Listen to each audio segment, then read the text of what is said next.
I am from How To Taxes, and I'm here to help you fill out your Form 1040 for 2019. This is the top portion of Form 1040. At the top of the form, check your filing status. In our example, you are single, but if you are one of the other filing statuses, this video will still be helpful. Put your name, address, and social security number on the form. Under the standard deduction age blindness section, check any boxes that are applicable to you, and if you had dependents, put down the information that is requested. This is still page 1. It is the bottom portion of the form. On line 1, put your wage information. You can find this in box 1 of your Form W-2 sent to you by your employer. In our example, it is $49,900.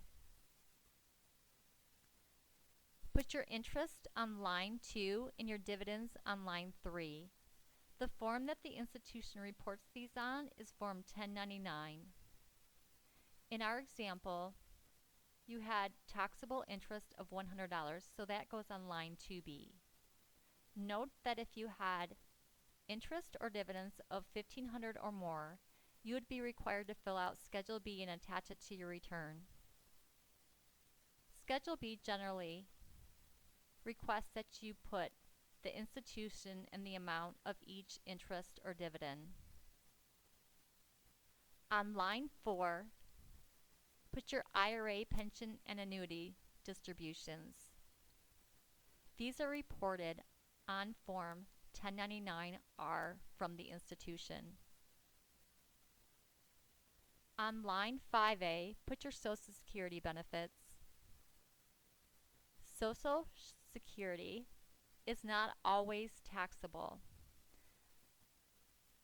I did make a video that will help you determine when it is taxable and when it is not.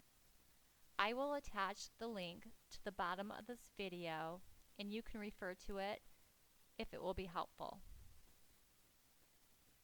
On line 6, put your capital gain or loss.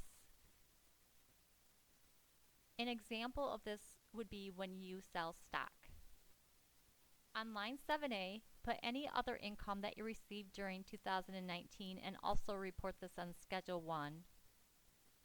Common examples of other income would be alimony received, Schedule C, which is business income when you're a sole proprietor, rental real estate income, farm income, and unemployment compensation. In our example, we didn't have any, so line 7A would be 0. Total down your total income to line 7B, which would be $50,000.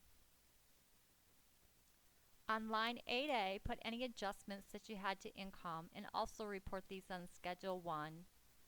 Common adjustments would be student loan interest, an IRA deduction, a health savings account deduction, or a deduction from self-employment income. Again, this is 0 on our return, so your adjusted gross income in this example would be $50,000 on line 8B. On line 9, put your standard deduction or your itemized deductions. You can see what your standard deduction would be based on your filing status in the box to the left. Since you are single, it would be $12,200. Note that if you are a dependent of another, you have to calculate your standard deduction on a worksheet that the IRS provides. I do have a video on this, and again, I will attach the link in case you want to refer to it. If your itemized deductions were going to exceed your standard deduction, you'd want to fill out Schedule A and attach that to the return. Common itemized deductions, but this is not all inclusive, are charitable contributions, property taxes, and mortgage interest. Line 10 is qualified business income deduction. Performing services as an employee is not considered business income for this deduction, so it would be 0 in our example. This would change if you were a statutory employee. If you were a statutory employee, that box would be checked on your Form W-2. The difference between a regular employee and a statutory one is that a statutory one is really in business for themselves. Total your deductions on line 11A, which would be $12,200. Your taxable income would be $37,800 on line 11B. On line 12A, we will calculate your tax. You can find the tax tables beginning on page 62 of the Form 1040 instructions.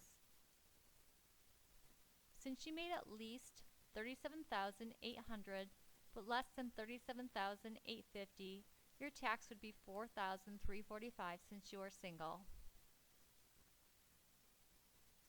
Put that on line 12A of the return and carry it over to line 12B. On line 13A, if you have a child tax credit, this would be where that would be reported.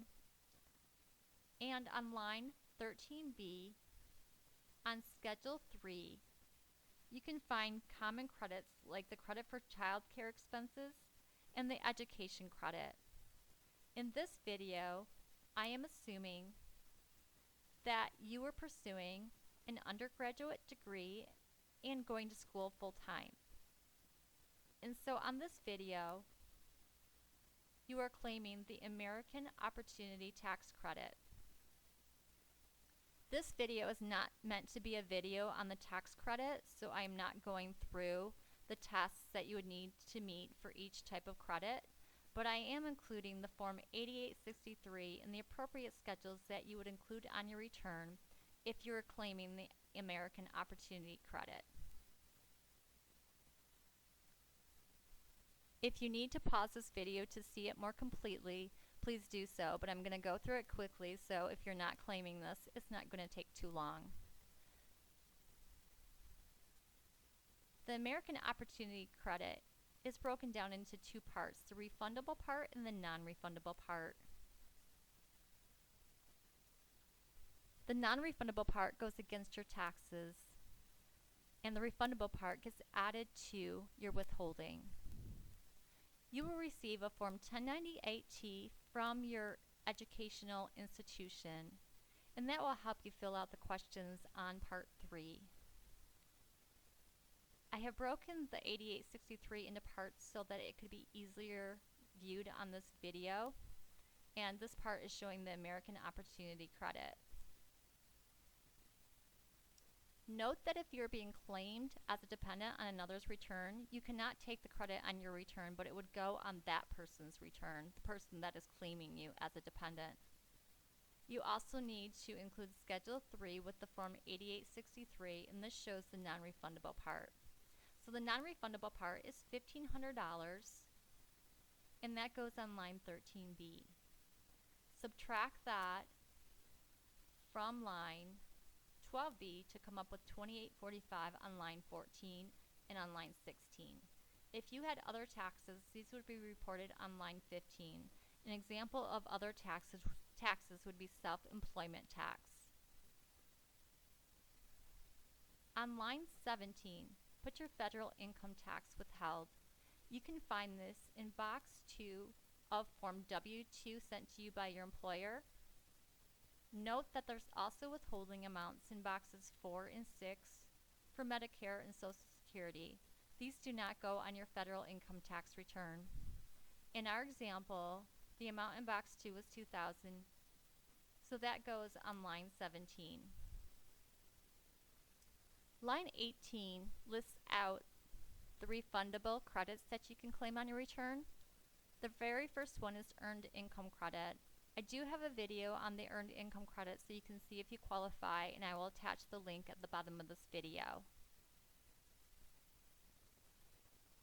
Line 18B is the additional child tax credit, and 18C is the American Opportunity Credit. This is the refundable part that gets added to your withholding. This was $1,000. Add that to your withholding to come up with total payments of $3,000 on your return. Since we have an overpayment, that will go on line 20. It is $55, and since you'd want that refunded to you, we will put this on line 21A.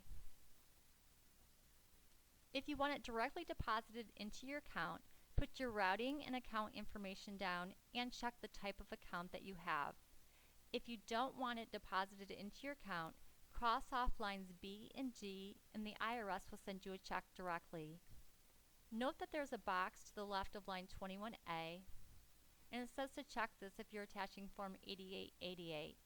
You would only do this if you wanted your refund to be deposited into more than one account. So this is typically left blank. Sign, date, and put your occupation at the bottom of the form.